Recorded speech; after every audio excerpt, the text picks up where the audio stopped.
The buzz of his phone barely registered as Mark prepared dinner, chopping vegetables with practiced precision.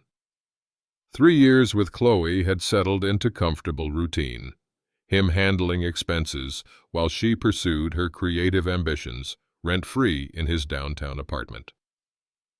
The phone buzzed again. He wiped his hands, expecting her usual running late message. Instead, "We need to talk about opening our relationship." His knife clattered against the cutting board. Opening their relationship. A second message appeared.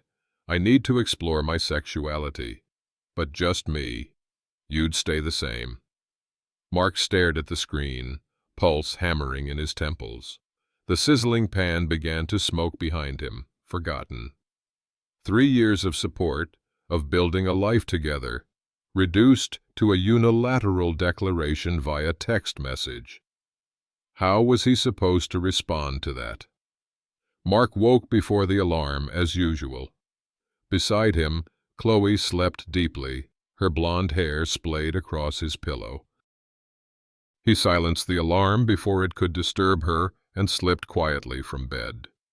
The morning routine had become second nature after 3 years together.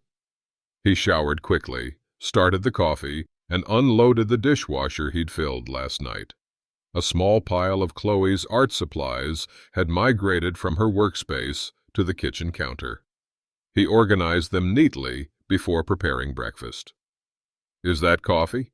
Khloe appeared in the doorway, stretching languorously in her sleep shirt, actually his old university t-shirt. "Fresh pot? Eggs and toast, too." Mark slid a plate across the counter. "You're too good to me." She kissed his cheek, then checked her phone. "My exhibition planning meeting got moved up. Can I use your card for the space deposit today? I'll pay you back after the show sells." Of course. It was the third loan this month, but her artwork was her passion. "I paid the internet bill yesterday, by the way." "You're the best." She took a single bite of toast. "I've got to run, meeting Lisa for coffee before the gallery." As the door closed behind her, Mark washed her barely touched breakfast plate and added it to his mental tally of small imbalances he tried not to notice. The spreadsheet on Mark's monitor blurred as his attention drifted.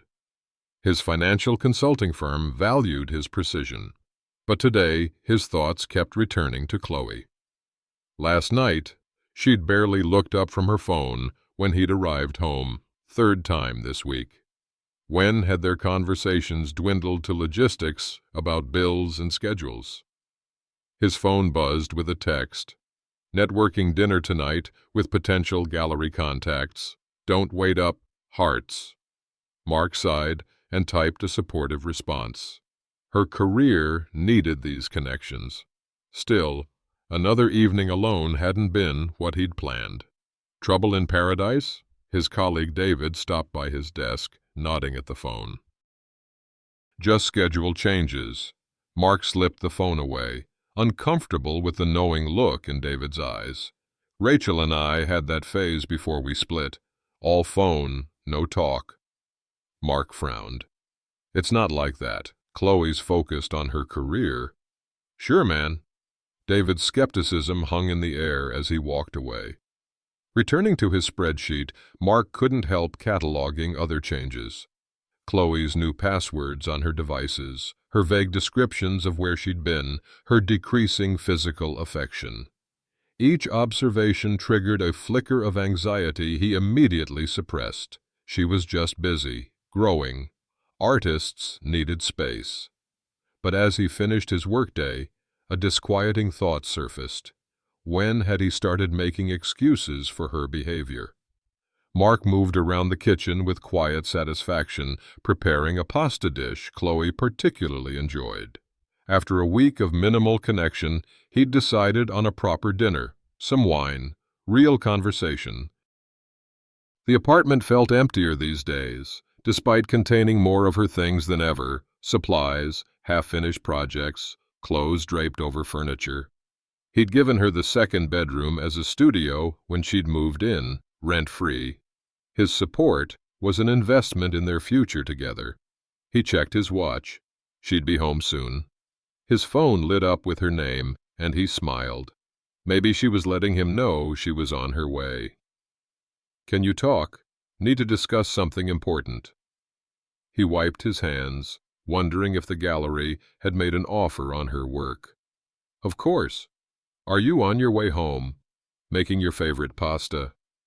3 dots appeared, disappeared, reappeared.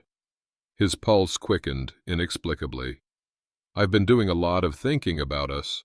I love you, but I'm not fulfilled. I want to open our relationship."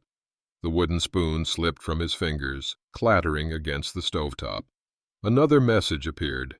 "Just for me, though. I need to explore my sexuality with others. You would stay exclusive to me." Mark stared at the screen, unable to process the words. The sauce began to burn, filling the kitchen with acrid smoke. But he couldn't move, couldn't look away from the message that had just shattered everything he thought they were building. One-sided. She wanted their relationship to be one-sided. The phone buzzed again.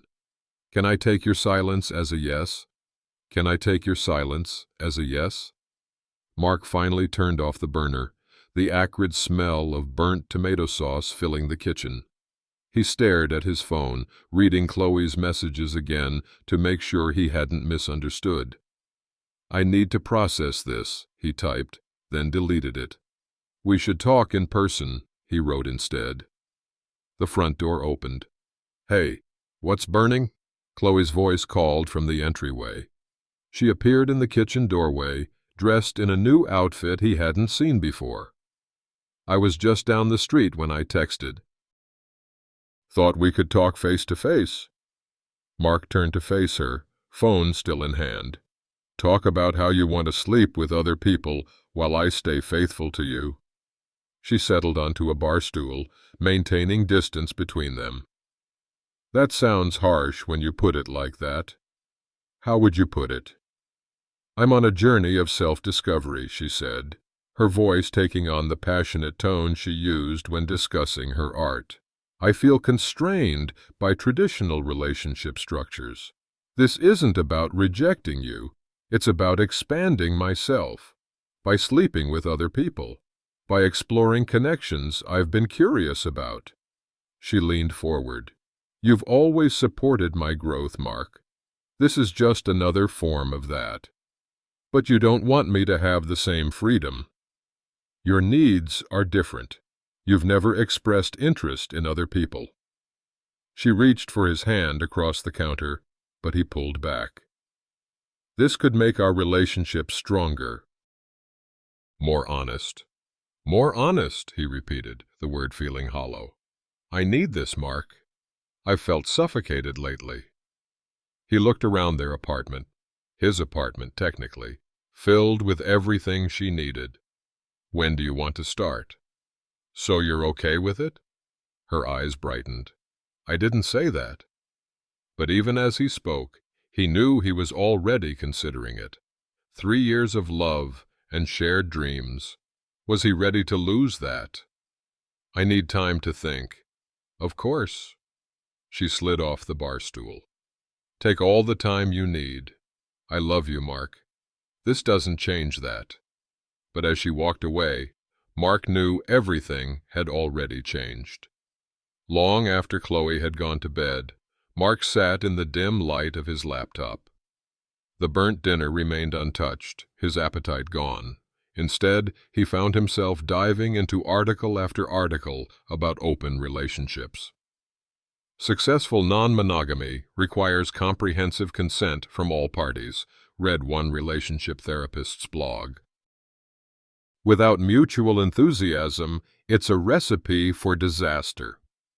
Another site emphasized, ethical non-monogamy is built on transparency, honesty, and respect for boundaries.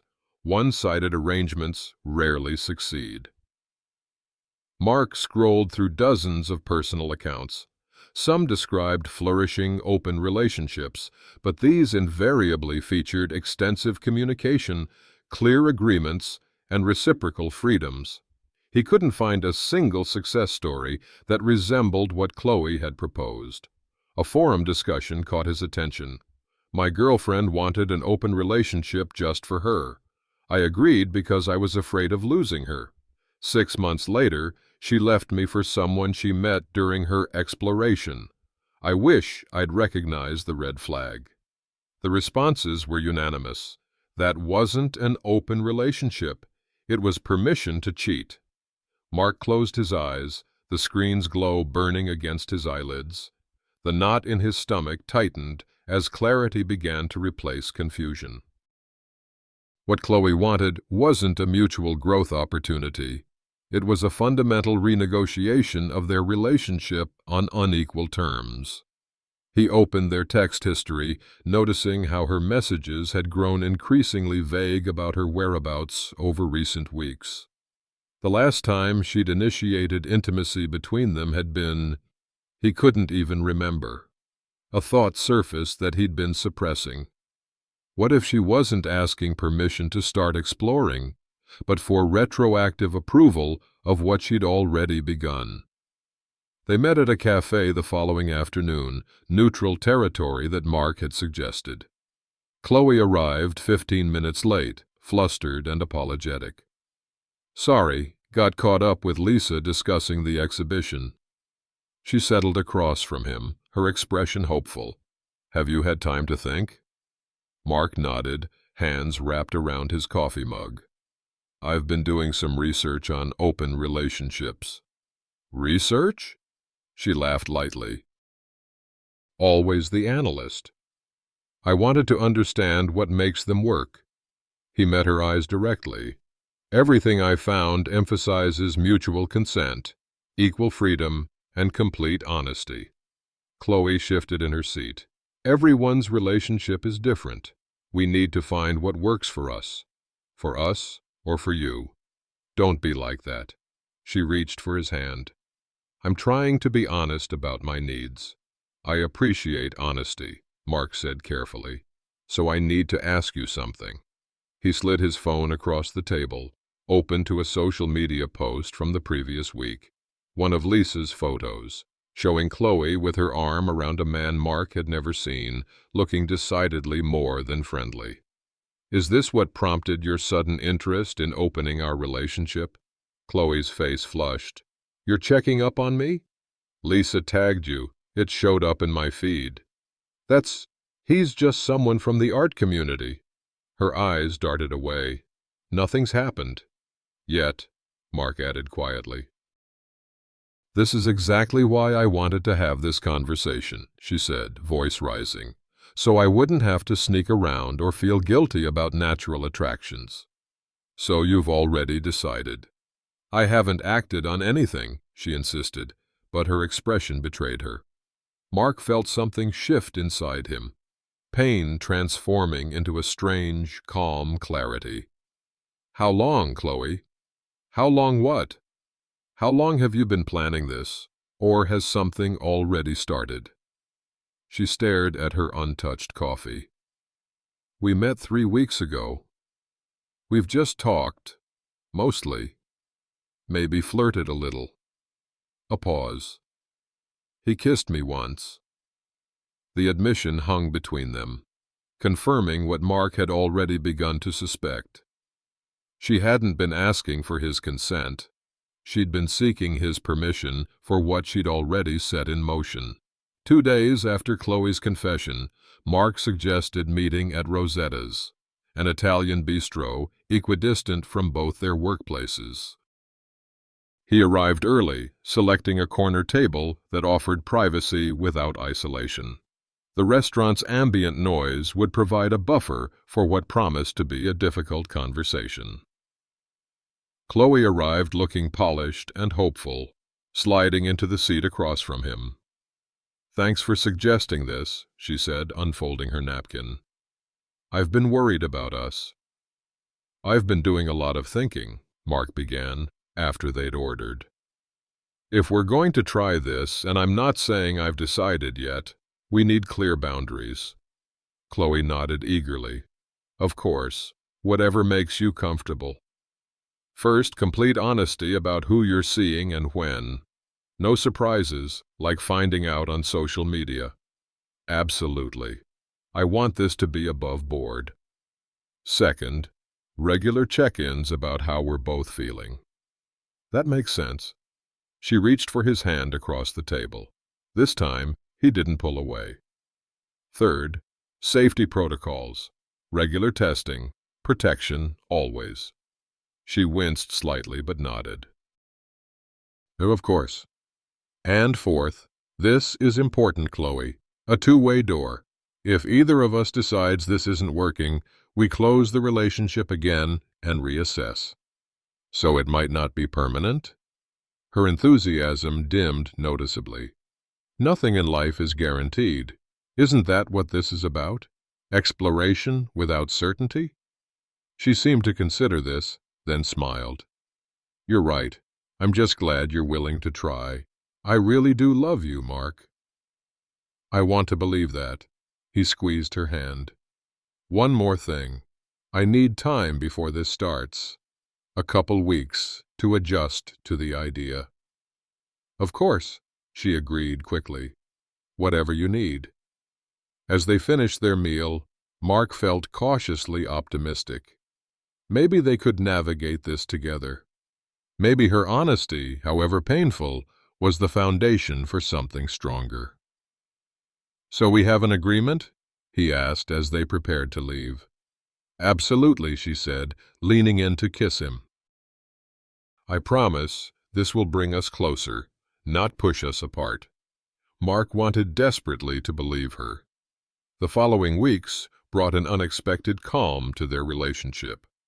Khloe was more attentive than she'd been in months, preparing dinner twice, initiating physical affection, even accompanying Mark to a work function she would typically have avoided. You seem happier, his colleague David remarked during the company gathering. Things better at home? We're working through it, Mark replied, watching Khloe charm a group of his co-workers across the room. Communication helps. At home, they fell into a rhythm that felt almost like their early days together.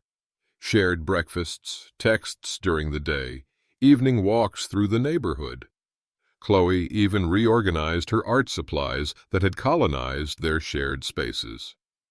See, she said one evening as they sat together on the sofa, her head on his shoulder. We're stronger when we're honest with each other. Mark nodded, trying to ignore the persistent knot in his stomach, because despite the surface improvements, subtle inconsistencies emerged. Khloe's phone, once casually left around the apartment, was now permanently attached to her hand or tucked away. Notifications appeared that she quickly dismissed. Her gallery meetings increased in frequency, often running late into the evening. The exhibition is coming together, she explained when he asked about her schedule. Everyone's putting in extra hours. One Saturday morning, Mark discovered an unfamiliar receipt in her jacket pocket while doing laundry. Dinner for two at an upscale restaurant on an evening she'd claimed to be working late at the gallery. Oh, Lisa and I grabbed a bite, she explained when he mentioned it casually. I forgot to tell you. He nodded and let it drop, but later that day saw her texting someone saved in her contacts simply as A.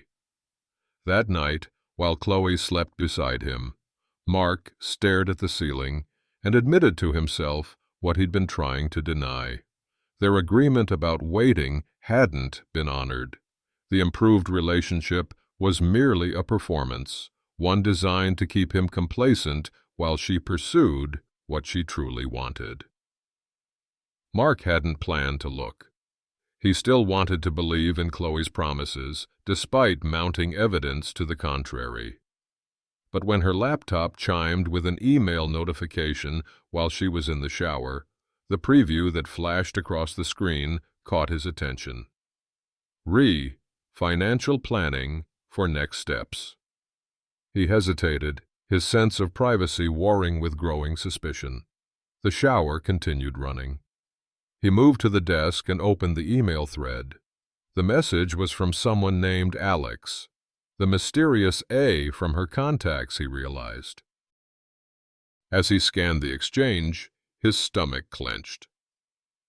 "Once you've secured the apartment, we should discuss how to transition your finances," Alex had written. "You mentioned your boyfriend handles most of the bills now." Scrolling up, he found Khloe's previous message. "I'm still figuring out how to approach the money situation. Mark pays for everything right now. Rent, utilities, my phone, even most of my art supplies. I need to maintain that support while I establish myself independently." Alex's response was practical. "Smart to keep those benefits while you explore your options. No need to disrupt your financial situation until you're certain about us." Mark sat perfectly still, the words burning into his mind. This wasn't just about sexual exploration. Khloe was planning an exit strategy while ensuring his continued financial support during her transition. Another email from Alex. "Found a great sublease in Westside. Perfect for your studio needs, and we'd be just 10 minutes apart. Let me know when you want to tour it." Khloe's enthusiastic reply. "Sounds perfect. Mark will never need to know about it until I'm ready to make the full move." The shower stopped. Mark quickly closed the laptop and moved away from the desk, his mind racing. The surface harmony, the renewed affection, all tactics to maintain his support while she established her new life. He'd been right to research open relationships, but wrong about what Khloe truly wanted. This wasn't about expanding their relationship. It was about a carefully managed extraction from it, with his unwitting financial assistance. Mark waited until Khloe emerged from the shower, then stood in the living room with her laptop open on the coffee table. "We need to talk," he said, his voice surprisingly steady despite the storm inside. She approached cautiously, wrapped in her bathrobe, hair dripping onto her shoulders. Her eyes darted to the open laptop, then widened in recognition. "You went through my emails?" Anger flashed across her face. "That's an invasion of privacy. Is that really what you want to focus on right now?" Mark gestured to the screen. "Not the fact that you're planning to move in with Alex while keeping me in the dark so I can continue paying your bills." Khloe crossed her arms. "You're taking things out of context." "Explain the context, then. Help me understand how Mark will never need to know fits into our agreement about honesty." She sighed, sinking into the armchair across from him. "It's complicated. I'm exploring options. While I finance your exploration." "You've always supported my dreams," she countered. "You said you wanted me to find fulfillment. By deceiving me? By using me?" Mark's careful composure began to crack.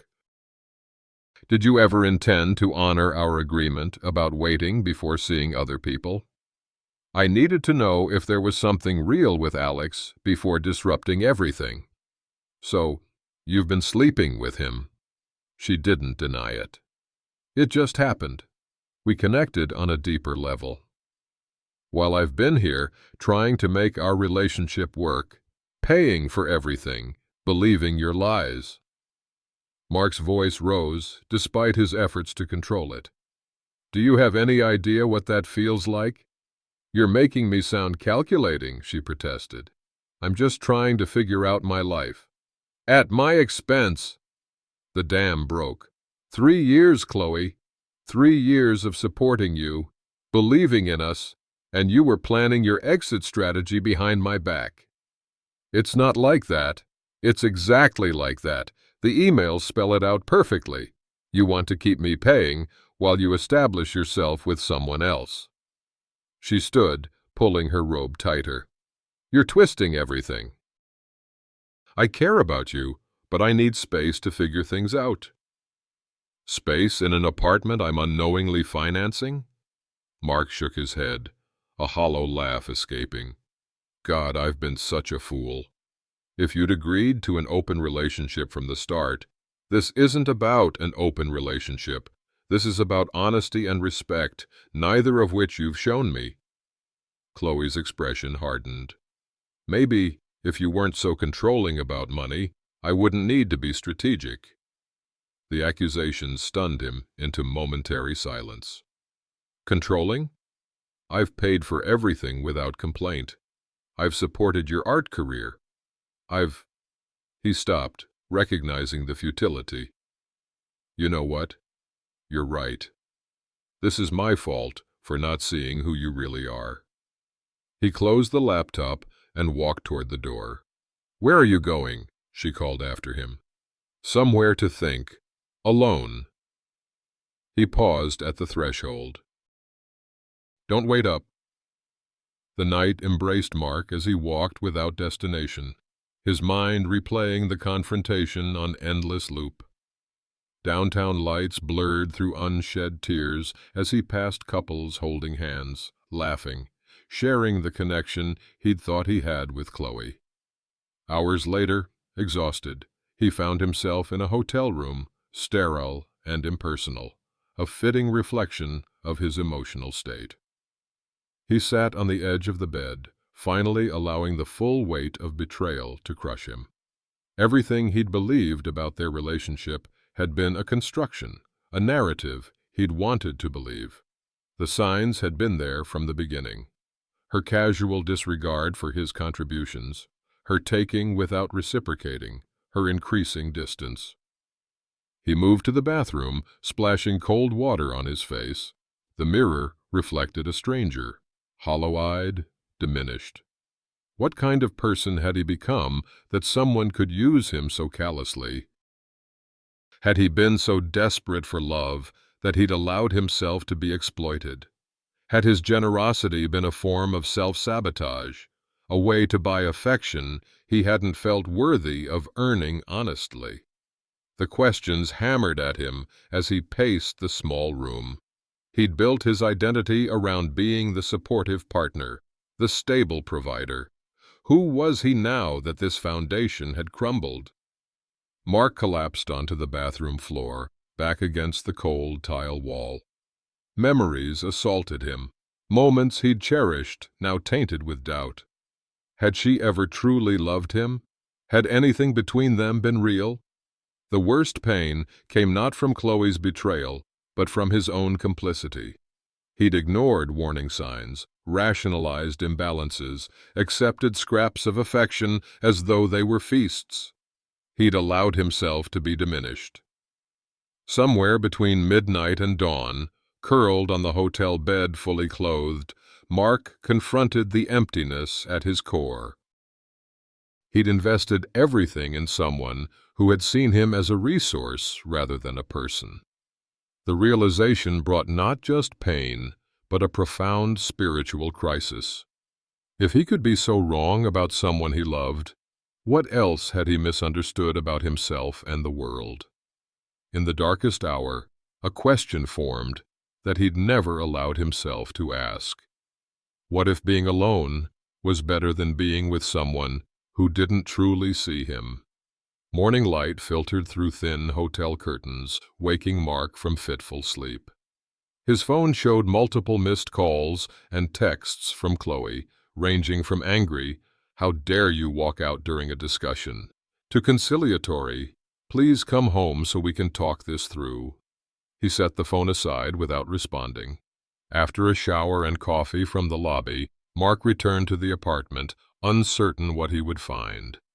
Khloe was in the kitchen, preparing breakfast as though nothing had happened. "There you are," she said brightly. "I was worried."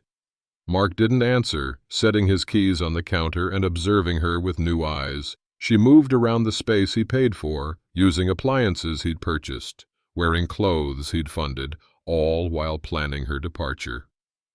"I made your favorite omelet," she continued, sliding a plate across the counter. "I thought we could talk calmly about everything." "What's there to talk about?" he asked quietly. "Us, our future." She pushed the plate closer. "I know you're upset about the emails, but they were just exploratory conversations. Nothing's decided." Mark watched as she poured herself coffee in the mug he'd given her last Christmas, noticed how she checked her phone when it buzzed, probably Alex, and observed the practiced smile she offered him. The performance was flawless, honed by years of getting what she wanted from him. Something shifted inside him then, not with the violent force of last night's breakdown, but with the quiet certainty of dawn breaking. This wasn't love. It had never been love. Love required mutual respect, reciprocity, honesty, all the things their relationship had lacked. "What are you thinking?" she asked, noticing his silence. "I'm thinking about what I deserve," he answered simply. Her expression flickered with uncertainty.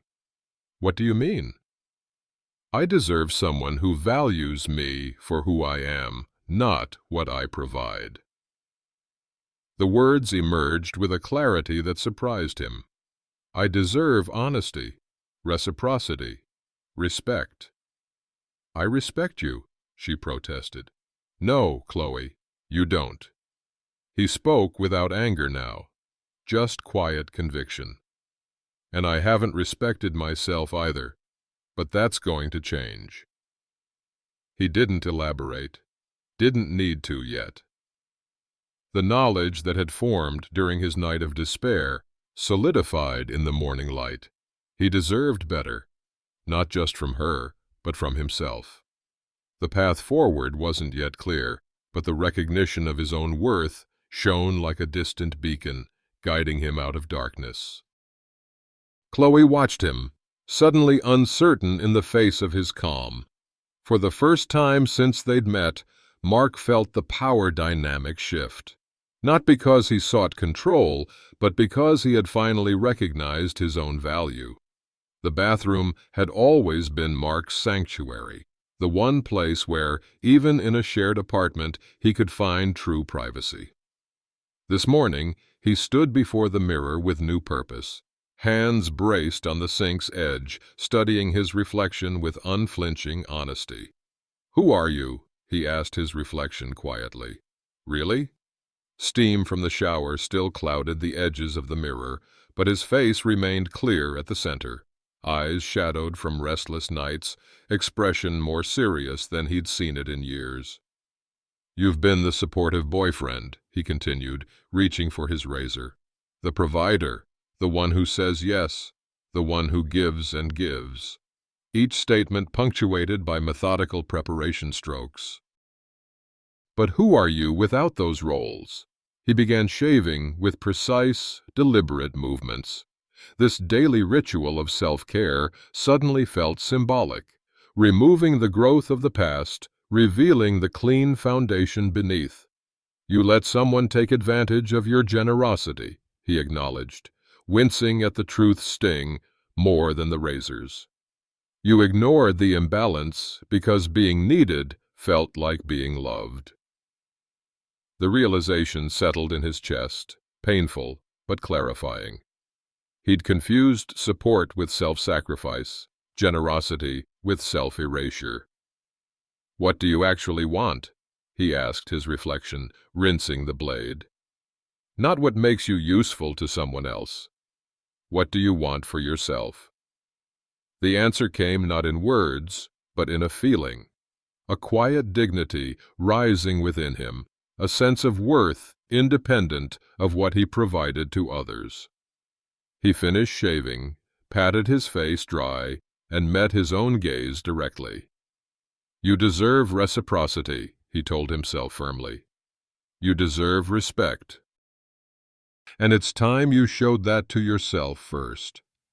For the first time in months, perhaps years, Mark recognized the man in the mirror, not as Khloe's supporter, but as someone worthy in his own right. With Khloe out at a gallery meeting, a claim Mark no longer took at face value, he settled at the desk in his home office.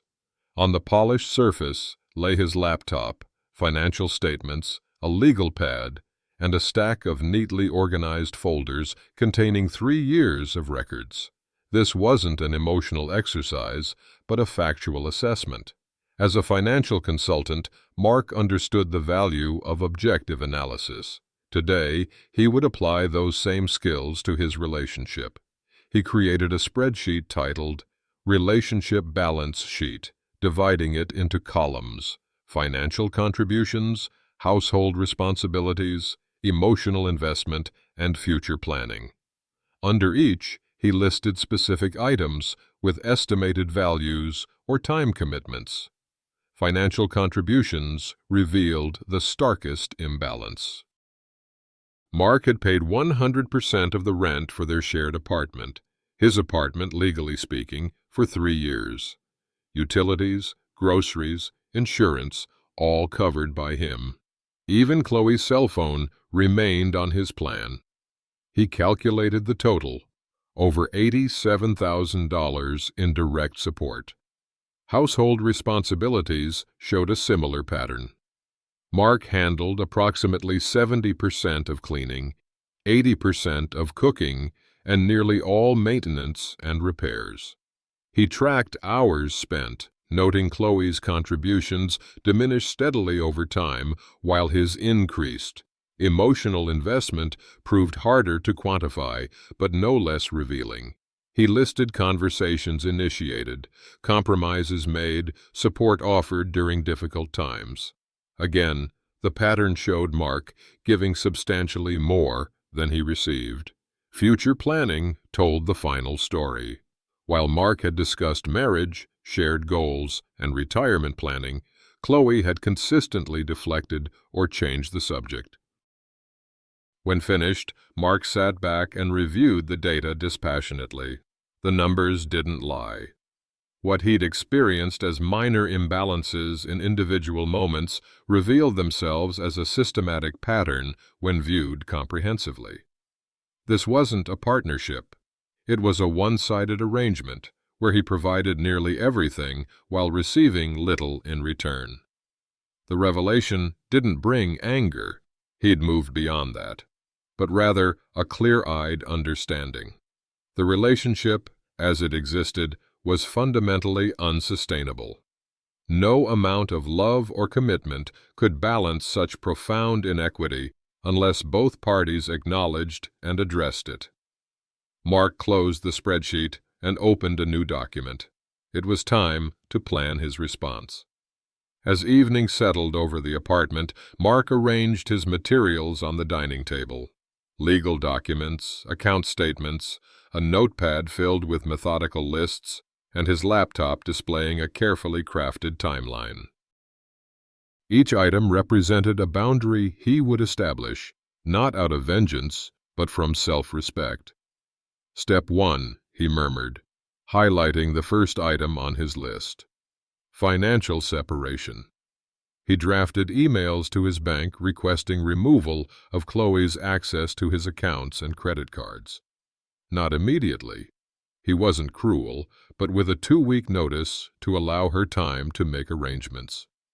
He scheduled the changes, then moved to the next item. Step 2, living arrangements. The apartment lease was in his name alone, a fact that simplified matters considerably. He drafted a formal letter establishing a reasonable time frame for Khloe to find new accommodations, 30 days, more than generous given the circumstances. He considered the legal requirements, ensuring his approach was both fair and legally sound. "I'm not throwing her out," he reminded himself. "I'm establishing necessary boundaries."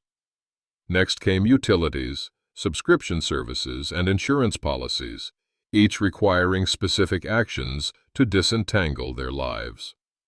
Mark documented each step methodically, creating a comprehensive implementation plan with specific dates and actions. The most difficult decision involved Khloe's art supplies and exhibition funding. After careful consideration, Mark decided to honor his commitment to her upcoming show. He wouldn't sabotage her professional opportunity, but would establish a clear endpoint for his financial involvement. "This isn't about punishment," he told himself, reviewing the plan. "It's about creating healthy boundaries that respect both of us." The irony wasn't lost on him. Khloe had demanded the freedom to explore relationships with others while maintaining his financial support. Instead, she would receive true independence, the freedom to make her own way without his resources, just as she was free to pursue relationships without his emotional investment. By midnight, the plan was complete, comprehensive, fair, and measured. Mark gathered the documents into a folder, a weight lifting from his shoulders. Tomorrow would bring difficult conversations and likely resistance, but tonight he'd reclaimed something essential: his self-respect and the conviction to protect it. For the first time since discovering Khloe's deception, Mark felt not just clarity, but genuine hope, not for salvaging a broken relationship, but for building a life that honored his own worth. Mark's day began at 8:30 a.m. sharp at First National Bank. The personal banker's office was understated but professional, neutral territory for the first step in reclaiming his financial autonomy. "I'd like to remove an authorized user from my accounts," Mark explained, sliding his ID across the desk. The banker nodded professionally. "We can certainly help with that. Which accounts are we discussing?" "All of them. Checking, savings, and credit cards." As the banker processed his request, Mark maintained a composed exterior despite the gravity of what he was doing. This wasn't impulsive. It was the implementation of a carefully considered plan. Next came the credit card companies.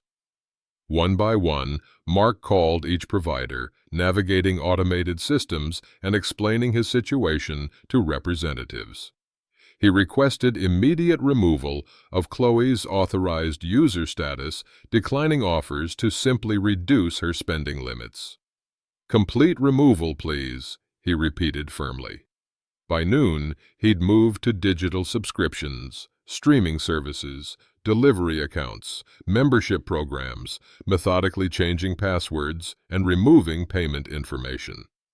Each action was recorded in his implementation checklist, a growing record of reclaimed independence. The apartment lease required an in-person visit to the management office. "I need to clarify that my partner is not authorized to renew or modify our agreement," he explained to the property manager, who updated their records without question. At the locksmith, Mark hesitated briefly before requesting the apartment locks be rekeyed. This felt more personal, more final than financial boundaries.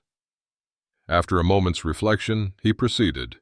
Security wasn't vindictiveness, it was self-protection. His final stop was a storage facility where he secured a small unit.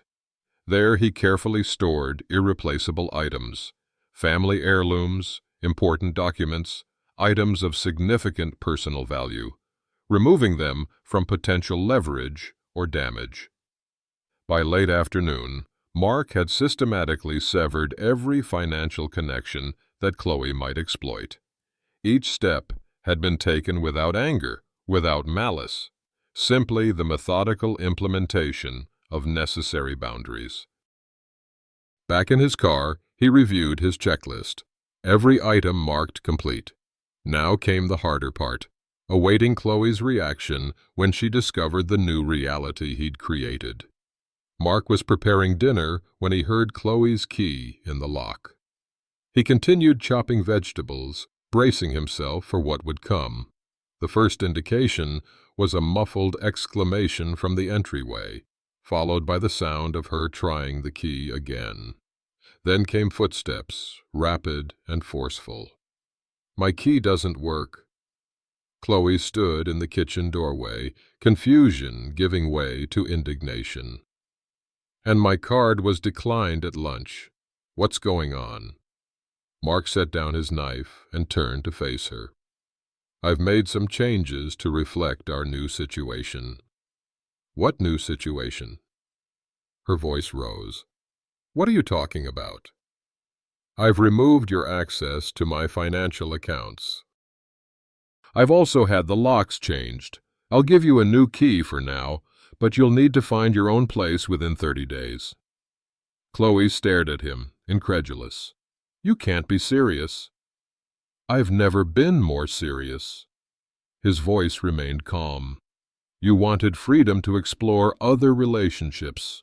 I'm giving you complete freedom, including financial independence. This is cruel, Mark. You know I can't afford. I've supported you completely for 3 years, he interrupted gently. That arrangement was based on mutual commitment. You've changed the terms. I never said I wanted to leave you. She stepped closer, voice softening. I just wanted to explore. While maintaining access to my resources, I found the emails with Alex, Khloe. I know about the apartment hunting, the financial planning for your exit. Color drained from her face. You went through my private emails. Your messages appeared on your laptop when you were in the shower. But that's not the point. The point is, you were planning to use me financially while establishing your new life. That's not fair. Tears welled in her eyes. I've contributed in other ways. My art, my presence. You're right. Relationships aren't just about money, but they are about honesty and mutual respect, neither of which you've shown. Mark maintained his distance despite her tears. I'm not throwing you out tonight. You have 30 days, which is more than generous given the circumstances. I'll tell everyone how cruel you're being, she threatened, anger replacing tears. You can't just cut me off without warning. You're free to tell people whatever you want.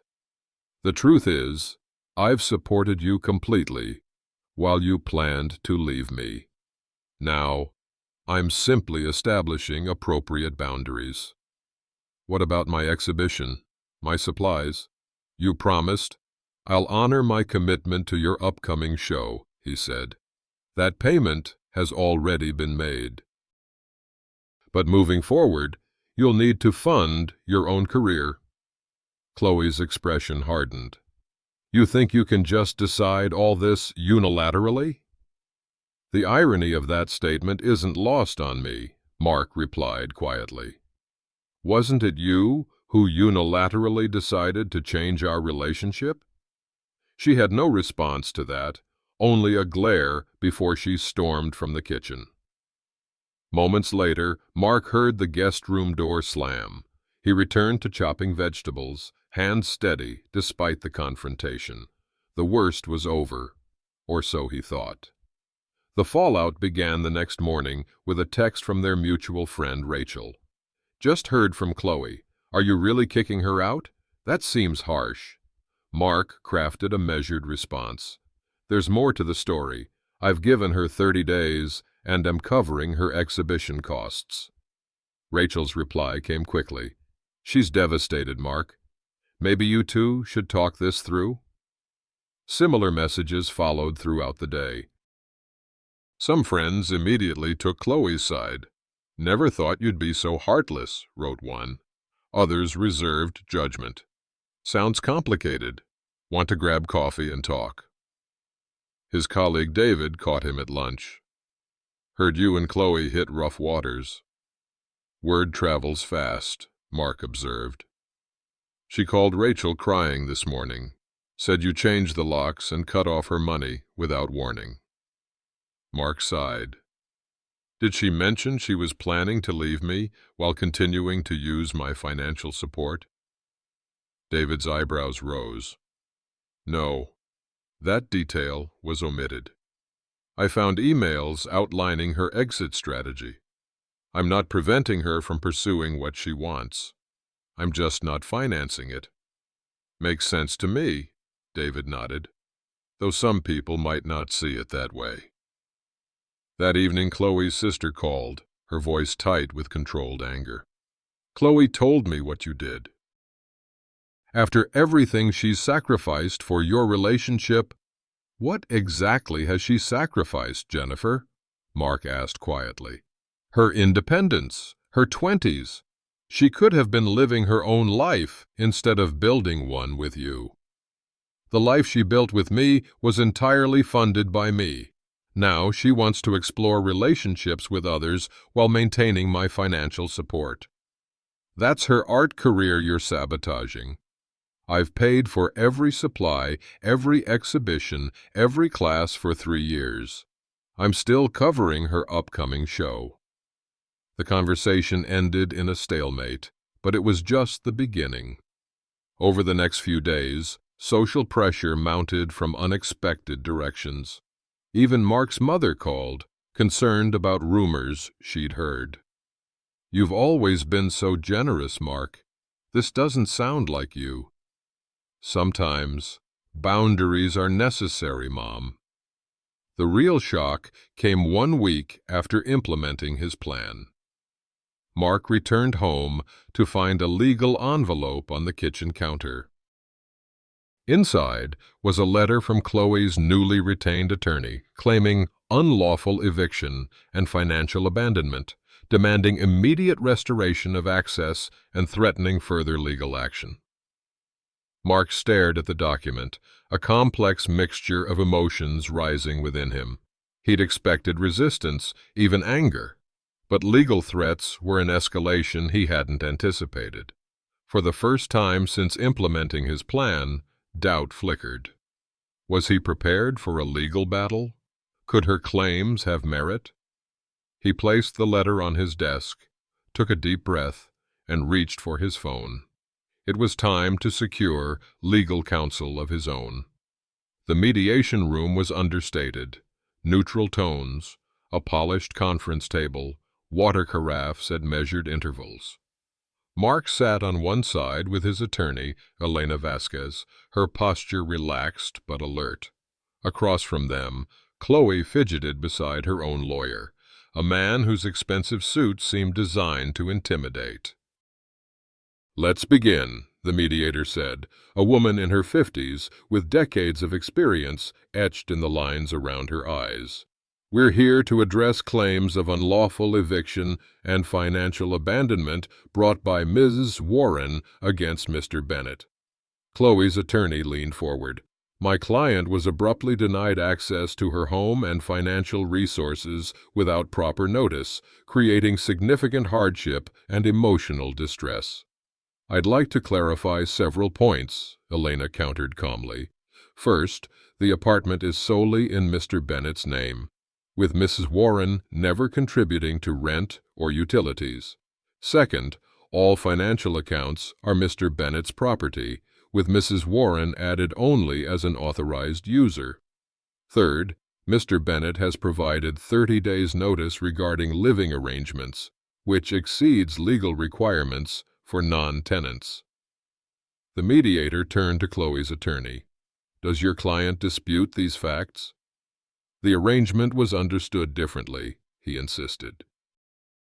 "My client contributed significantly to the relationship in non-financial ways.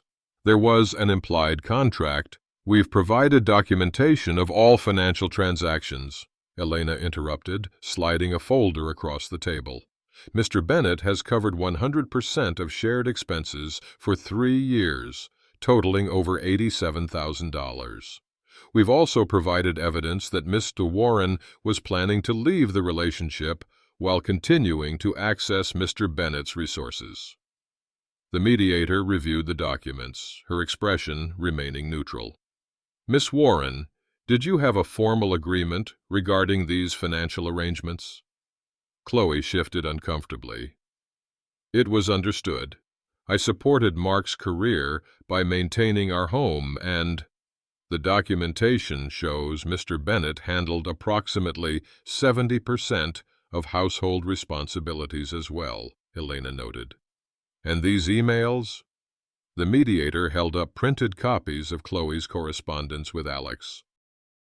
"Those were private," Khloe protested, color rising in her cheeks. "They're also quite explicit about your intentions," the mediator observed. "You discuss maintaining access to Mr. Bennett's financial support while establishing a relationship with someone else." Khloe's attorney attempted to redirect. Regardless of personal matters, my client requires proper notice and transition, which she has received, the mediator concluded, setting down the papers. Mr. Bennett has acted within his legal rights. The apartment is his property. The accounts are his property. He has provided reasonable notice for Miss Warren to make alternative arrangements. Mark maintained his composure as the mediator continued. I see no grounds for claims of unlawful eviction or financial abandonment. Mr. Bennett has acted legally, and I would add, quite fairly under the circumstances. The defeat in Khloe's posture was evident as the mediator wrapped up the proceedings. Mark felt no triumph, only a quiet validation that boundaries, when based in truth and fairness, would be respected, even by the legal system. You should have seen her face when the mediator dismissed her claims, David said, sliding a coffee across the table to Mark. Their regular cafe felt especially comfortable after the tension of recent weeks. Rachel told me Khloe expected to get at least half your savings. Mark shook his head. It was never about taking anything from her, just protecting what's mine. Well, apparently she owes her lawyer a pretty penny. Contingency case gone wrong. Mark sipped his coffee without comment. He didn't need to know about Khloe's financial troubles. She posted something on social media last night, David continued, scrolling through his phone. Something about toxic relationships and financial control. A few people liked it, but most aren't buying it. The tide's turned. I don't need public vindication, Mark said quietly. Maybe not, but you're getting it anyway. Lisa finally spoke up about what really happened, how Khloe was seeing this Alex guy while pretending everything was fine with you. Mark raised an eyebrow. Lisa told people? Apparently Khloe tried to get Lisa to lie for her during the mediation. Lisa refused and decided to set the record straight. The information settled over Mark without the satisfaction he might have expected months ago. Justice was happening naturally without his intervention. Later that week, Rachel called to check in. I owe you an apology, she began. I should have gotten your side before jumping to conclusions. It's okay, Mark assured her. Loyalty to friends is important. The thing is, Rachel hesitated, Khloe's been asking to stay with us until she gets back on her feet. Jason isn't comfortable with it, especially after everything we've learned. That's between you and her, Mark said carefully. The exhibition opening is tomorrow, Rachel continued. Are you going? I paid for it. Seems fair to see the result. That's remarkably gracious. The gallery was crowded when Mark arrived the following evening. He stayed near the back, observing without intruding. Khloe's artwork was genuinely good. He'd always believed in her talent. What caught his attention, however, was her interaction with the gallery owner, tense, awkward, clearly strained. An art critic Mark recognized approached him. Quite the drama behind the scenes with this one, she remarked. The artist apparently promised exclusive rights to 2 different galleries. Now neither wants to work with her. Mark nodded politely without commenting. Another natural consequence of Khloe's approach to relationships, professional ones this time. As he prepared to leave, he overheard a conversation. Khloe was planning to relocate out of state. Fresh start, someone said. Her boyfriend Alex got a job offer in Colorado. The news brought Mark no pleasure, no pain, just a sense of appropriate closure. The chapter was ending naturally, without vindictiveness, through the simple consequences of choices made. 6 months after the mediation, Mark sat across from Rebecca at their favorite bistro, the spring sunshine warming the outdoor patio. She laughed at something he'd said, the sound genuine and warm. "You're overthinking again," she observed, reaching for her water glass. "I can see it in your expression." "Hazard of my profession," Mark admitted. Financial consultants live in spreadsheets. And what's in today's mental spreadsheet? He considered her question. Rebecca was different from Khloe in countless ways, but perhaps most significantly in how she engaged with him, directly, honestly, with genuine interest. "Just appreciating how different this feels," he said finally. Rebecca nodded, understanding immediately. He'd been open about his past relationship from their first meeting at a friend's dinner party 3 months ago. "Different how?" she asked. Not defensive, but curious. "Balanced," he replied. "I ordered dinner last time. You insisted on this one. I fixed your leaky faucet. You helped organize my chaotic bookshelf. It's just reciprocal." "Relationships should be," she said simply. "That's the baseline, not some extraordinary achievement." A comfortable silence settled between them as they enjoyed their meal. Rebecca was a pediatric nurse with a straightforward approach to life that Mark found refreshing. She valued his generosity, but never exploited it, offering her own in equal measure. "I heard Khloe's show in Denver got good reviews," Rebecca mentioned. "That's good. She's talented. You're allowed to be glad for her success without wanting her back in your life." Mark smiled. "When did you get so wise?" "Nursing teaches you a lot about human nature," she said. "And about healing. Speaking of which, how's that hobby project coming along?" "The woodworking. Finally finished the bedside table. It's not perfect, but it's solid." "That's what matters in the end," Rebecca said. "Building something that lasts." As they walked back to his car, Mark reflected on how far he'd come. The pain of betrayal had transformed into something valuable, a deeper understanding of himself, of what he deserved in relationships, of the importance of boundaries rooted in self-respect. Rebecca's hand found his, their fingers interlacing naturally. There was no rush, no pressure, just two people building something thoughtfully, with mutual care and consideration. "I'm glad I met you," he said simply. "I'm glad you were ready to meet me," she replied, the insight striking him with its truth. The evening air carried the scent of new beginnings, not the intoxicating rush of infatuation, but something steadier and more enduring, the quiet confidence of knowing his worth and finding someone who recognized it too. The evening light softened the edges of Mark's back porch as he and Rebecca sat side by side, watching fireflies emerge in the garden he'd planted last spring. A year had passed since the mediation, 18 months since Khloe's text message had shattered his world and, unexpectedly, set him free. "Your sister asked an interesting question today," Mark said, breaking the comfortable silence. "She wanted to know if I regretted those 3 years with Khloe." Rebecca turned to him, curious. "And what did you tell her?"